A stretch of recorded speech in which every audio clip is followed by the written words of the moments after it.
This is how microplastic influences the behavior of corals. Microplastic is spreading amongst the ocean and influences not only corals but also other parts of the ecosystem, which makes it a massive problem. It is important to know that nearly all the plastic that was ever created still exists on this earth. It was weathered down to small microplastic particles. Some of the recent studies have shown that it can be transferred through the food web. Recently, it has also been discovered that microplastic has a lot to do with diseases spreading across corals. The goals of the study were to figure out how the coral apocula ingested microplastic in the wild, the patterns of microplastic ingestions and egestions, and the consequences of corals consuming microplastic.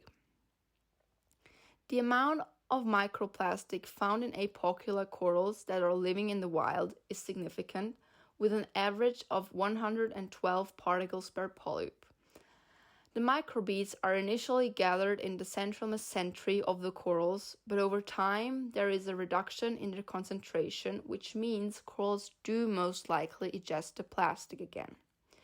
When the corals were provided with microplastic and shrimp eggs as a food source, they clearly favoritized the plastic beads over the organic food, which you can also see in the figure on screen.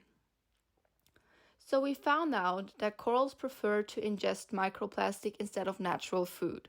This preference could have consequences for the coral's health, limiting its intake of nutritious prey. Additionally, the study highlighted that microplastic could also introduce bacteria into the coral, leading to increased mortality. Despite these concerns, apocula appears to thrive in coastal waters, prompting researchers to consider using it as a bioindicator for monitoring microplastic pollution. For the record, bioindicators are organisms that are sensitive to environmental changes, which is why they can be used to monitor the conditions of the ecosystem. The idea involves placing marked corals in the environment to track plastic levels, similar to using mussels for assessing chemical toxins. Apocula's resilience and various traits make it a promising candidate for indicating the extent of plastic pollution in different coastal areas.